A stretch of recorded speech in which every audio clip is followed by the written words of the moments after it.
There are complementary journeys in India, and often Dr. Ambedkar needs to amplify and emphasize while the two parallel struggles were going in India. India's journey to freedom, to democracy was shaped by Dr. Ambedkar. The question is, are we fit for democracy? And his answer is, we should be made fit for democracy. So perhaps Dr. Ambedkar's profoundest contribution was his cultivation, as again mentioned earlier, in the name of constitutional morality. संयुक्त राष्ट्र में इस वर्ष राष्ट्र निर्माता Baba Saheb doctor Ambedkar की जयंती मनाई गई। संयुक्त राष्ट्र में भारत के स्थायी मिशन ने न्यूयॉर्क स्थित संयुक्त राष्ट्र मुख्यालय में एक विशेष समारोह आयोजित कर जयंती मनाई, जिसमें वैश्विक नेताओं ने भाग लिया। इस समारोह में नागपुर के मैत्रीवीर नागार्जुन के स्पीच की सबसे अधिक चर्चा रही। मैत्रीवीर नागार्जुन ने बाबा साहब के राष्ट्र निर्माण के कार्य पर महत्वपूर्ण जानकारी दी। नागार्जुन को डॉक्टर आम्बेडकर के विचारों और दर्शन, विशेष रूप से उनके बौद्ध धर्म में रूपांतरण की गहरी समझ के लिए जाना जाता है। एक अत्यंत विद्वान और व्यवहारिक वक्ता के रूप में भारत और विदेशों में उनकी बहुत मांग है। For having me as a special guest, and I congratulate permanent mission of India to the United Nations and United Nations to having such a important celebration, probably in the histories that we all are passing through, to have a message of equality, dignity, and fraternity. It's also important that a man who was not allowed to sit in the classroom and suffered himself from the caste discriminations in India, wrote Indian Constitution and navigated such a complicated historical, political, cultural, religious processes to land on the great values like liberty, equality, fraternity, social justice, dignity for everyone. It was not a difficult, it's not easy task, but almost next to impossible, but he made it possible for everyone. And now entire world celebrating this birth anniversary as a polling star or a star that guides world's democracies in a peaceful direction in a non-violent way. So it is with a profound humility and the deep sense of historical resonance that I address this August gathering today, along with distinguished delegates, esteemed representative, and honored guests here. Dr. B.R. Ambedkar stands one of India's most profound intellectuals, social transformer, champion of democracy and human spirituality, whose vision transcended simple political reforms to encompass a fundamental reimagining of Indian society.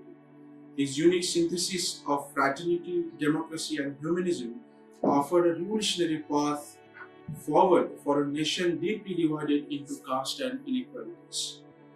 My talk explores today briefly how these three elements reform the cornerstone of Dr. Ambedkar's philosophy and continues to influence social justice and peace movement today. For Dr. Ambedkar, fraternity, as Harisha rightly said, far more than a lofty ideological aspiration, it was the essential social foundation without which liberty, equality would remain mere hollow promises. Born and grown up into a Dalit, so-called untouchable family, Dr. Ambedkar experienced firsthand how the caste system fundamentally prevented the development of fraternal bonds across Indian society. Fraternity means a sense of common humanhood for all Indians. Ambedkar declared in his first speech to the Constitutional Assembly. What distinguished his concept of fraternity was his recognition that it requires dismantling the hierarchical caste system entirely and not merely reforming it. He argued that hierarchical structure institutionalized divisions, making genuine fraternity impossible within any society. Dr. Ambedkar understood that political democracy would be meaningless without social democracy.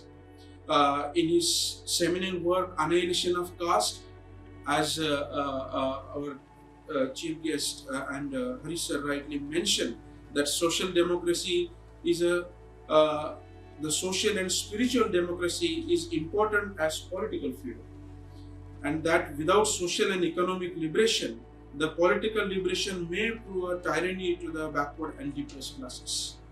While serving as the chief architect of Indian Constitution, Ambedkar infused the document with his vision of democracy as a transformative social principle rather than merely political arrangement. For him, democracy was not merely a form of government but lived experience. Ambedkar's democratic vision was revolutionary because it explicitly acknowledged that political equality alone could not overcome entrenched social hierarchies. He famously warned that we are going to enter a life of contradiction. In politics, we will have equality, but in social and economic life, we will have inequality. How long shall we continue to deny equality in our social and economic life?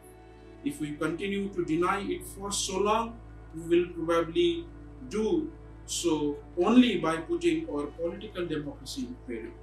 So this perspective led him to advocate the robust constitutional protections for everyone, especially for the marginalized and vulnerable communities by making provisions for their arrangements in the education, political representation, and also into government jobs. So Ambedkar's vision remains profoundly relevant in contemporary India and beyond. His emphasis on the limitation of formal political democracy without social democracy resonates in a world of growing inequality. His understanding that religious and cultural framework can either reinforce or challenge oppression speaks to ongoing debates about secularism and religious reforms worldwide. As a chairman of drafting committee of Indian Constitution, Dr. Ambedkar had the extraordinary opportunity to institutionalize his vision of fraternity within India's founding document. The inclusion of fraternity in the preamble, alongside liberty and equality and justice, was not an accident, but a deliberate choice that reflects Ambedkar's conviction that without fraternity, the other values would remain unattainable. For example, in preamble, he enshrined these three principles, rather five principles, what I call the modern Panchashila: liberty, equality, fraternity, and dignity. So equate fraternity with the unity and integrity of the nation. That's the organic bond that all communities, religious minorities, and caste can form to have a healthy nation. I think the constitution for him, as he said in November 1948, that the constitution is not merely a document for transfer of power. It is a vehicle for the social and economic transformation of the country.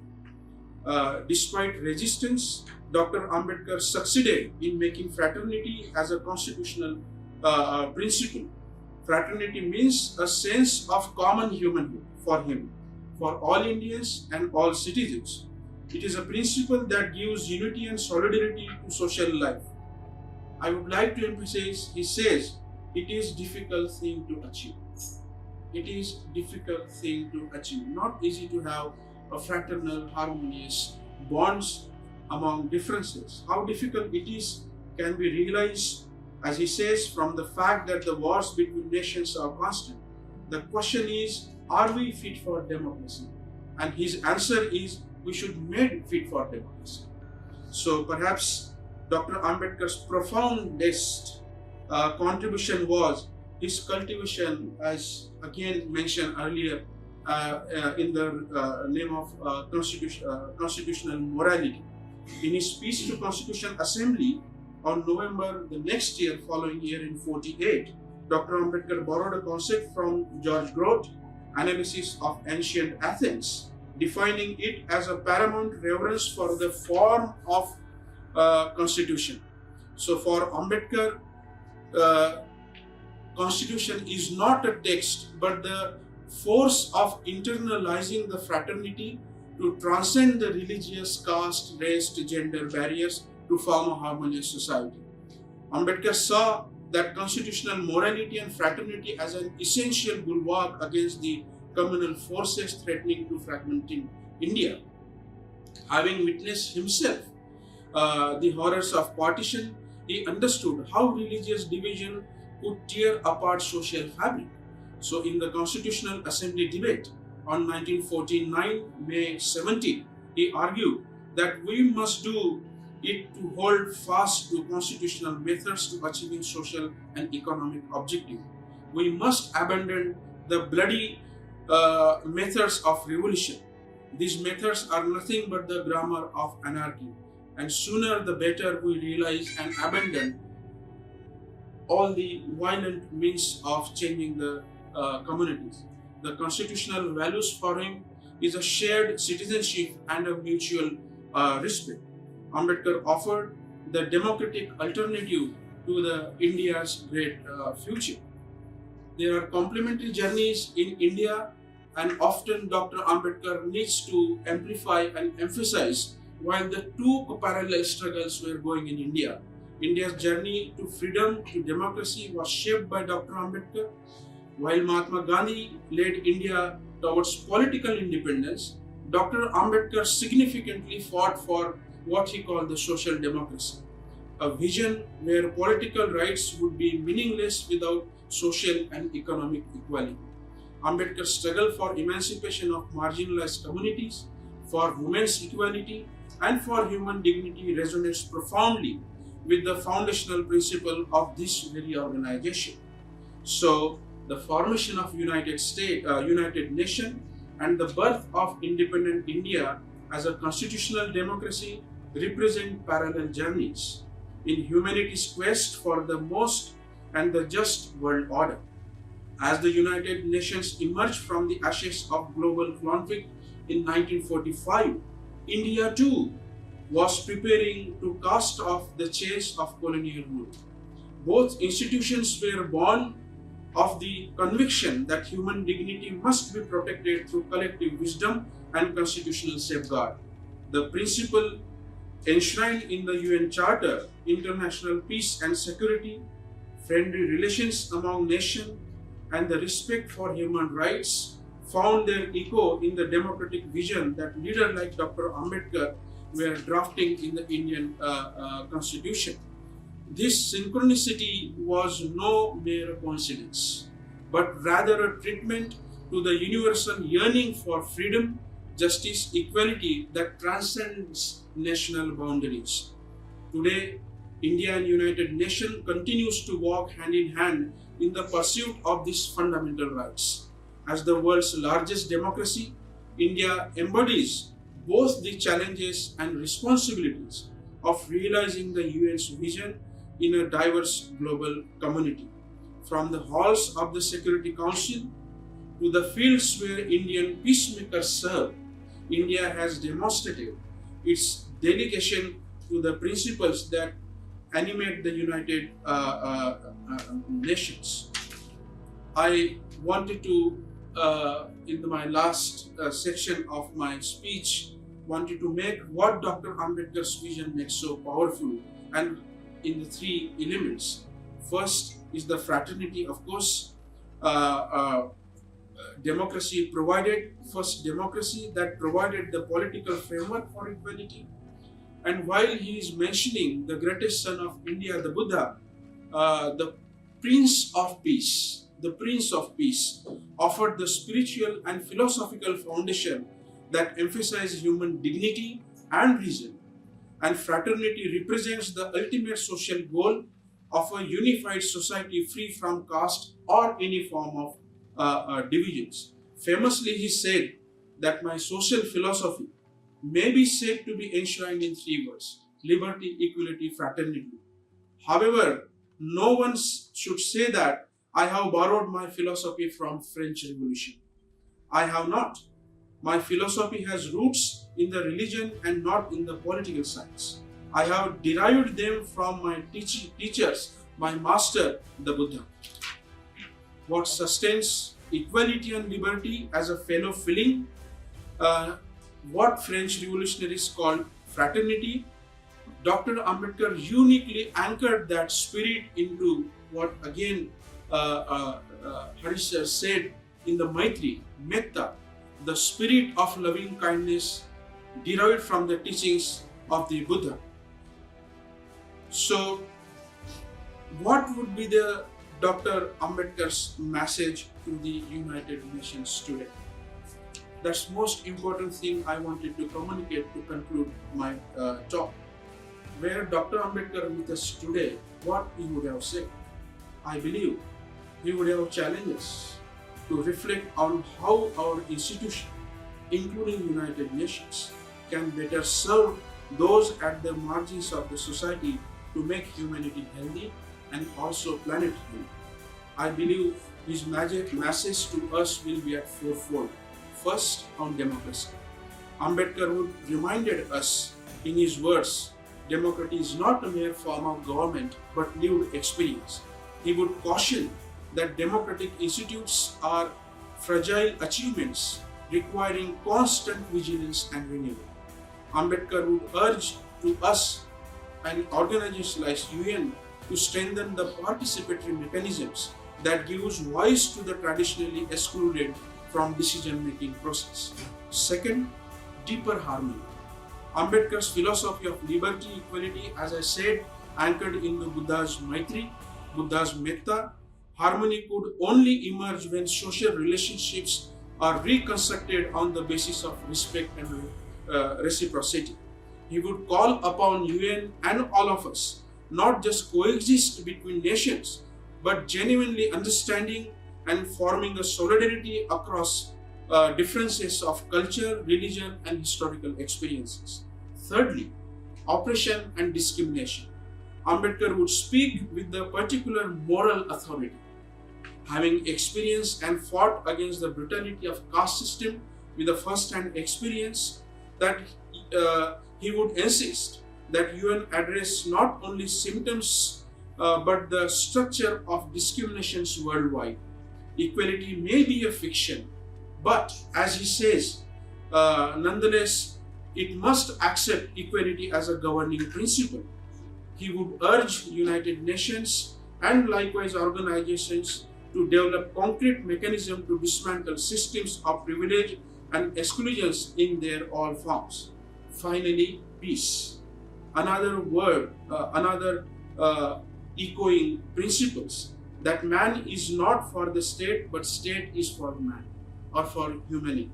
He would remind us that lasting peace cannot be built on mere military deterrence but requires addressing the root cause of conflict, social injustice, economic inequalities, and the denial of dignities. As he wrote, unlike a drop of water which loses its identity when it joins the ocean, man does not lose his being in the society in which he lives. He should be recognized as a dignified, she should be recognized as individuals. This recognition of individual dignity is indivisible in the Dr. Ambedkar's fundamental vision of peace. Dr. Ambedkar once observed, history shows where ethics and economics comes in a conflict, victory always goes with the economics. This insight challenges us to ensure that our economic system must align with our ethical commitment and moral commitment. A challenge that resonates with UN's Sustainable Development Goals and its vision of leaving no one behind. He would urge this body to recognize that peace cannot be separated from justice, that development must be inclusive, and the human rights are individual. Above all, he would remind us that our institution must continuously evolve to meet emerging challenges while staying true with the foundational principles. Distinguished delegates, honorable guests, and friends, the parallel journey of United Nations and the democratic India continues today.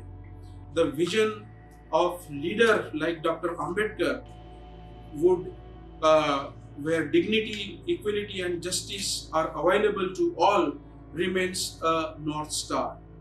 As we face the defining challenges of our era, from climate change to technological disruptions, from persistent inequalities to the threats of multilateralism itself, let us draw inspiration from Dr. Ambedkar's indomitable spirit and the unwavering commitment to human dignity.